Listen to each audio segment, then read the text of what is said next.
Welcome BE4000 users. Today we are going to be discussing how to add a new extension. You can either add a new extension as a partner or as a customer administrator.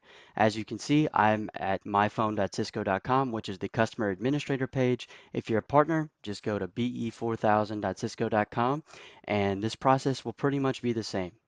So once we're inside, we can see we have my one site that is online. This is important because any changes we make through the portal, in order to have them apply to the system, it needs to be online. So very important that we have this checkbox. Once you have that, let's go to Manage Site. We can scroll down to Extensions. All of your current extensions that you have set up will list there. We can go to Add Extension. So let's start with the extension. What do you want it to be? What do you want it to sit at? I'll just call this one extension 900. Display name, I'll just call this demo extension. We have two different types. We have a user type and a public type.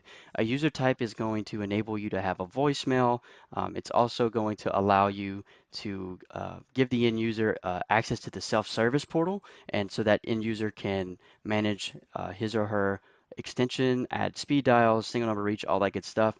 A public extension is more for examples like conference room phones where you don't want to have to create an email address. You don't want to manage it through a self-service portal. We just simply want a public phone. That's what you would select here. Let's start with user. We do have the ability to do dynamic hunt groups. So if you want this user to be able to sign in and out of a hunt group, you just check that there. Next, we have some information about this user.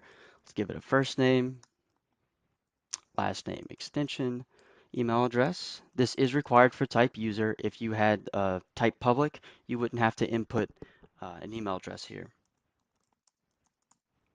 Voicemail, if you want that, just simply check that box. Call forwarding, we can either set a call forward all for this extension. Note that if you have this anything in this box, that all the calls will forward to this. It will not ring on both.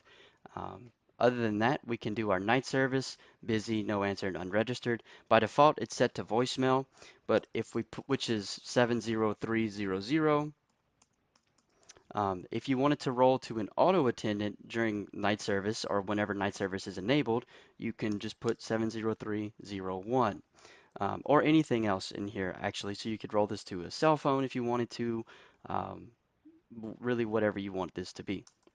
I'll just leave it at the voicemail. Let's go next. Single number reach. This gives you the ability to receive a call at another number, such as your cell phone, whenever your desk phone is ringing. We can set up a delay. We can set up how long it rings. You just need to input the number here, and there you go. The end user can also do this through the self-service portal.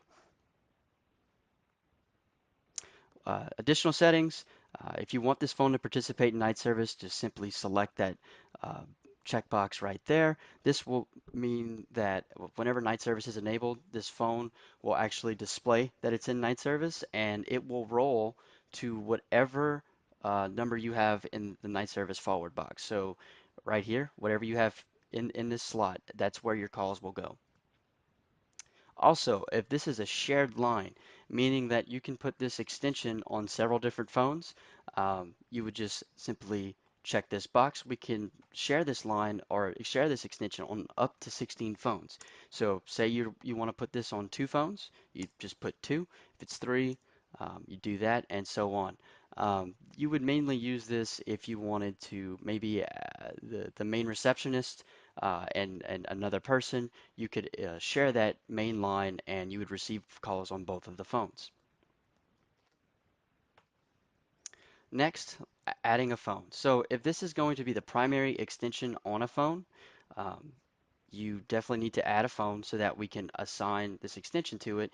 The times that you wouldn't use this might be for a shared line. Say you're just shoving it on a bunch of different phones. You wouldn't have to add a phone because that phone most likely is already created. So let's select our phone. We have several different types that we can use here. Pretty common one is an 8851, but for this particular one, I'm going to be using an 8832. excuse me, an 8821.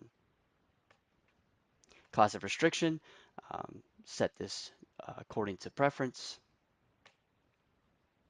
and then you just apply changes. In a few moments, your extension will be ready to go. It's going to create the voicemail, all that good stuff. Once this is completed, you'll actually be able to go to that phone that is in auto reg, hit begin here on the phone, and then assign it to that extension.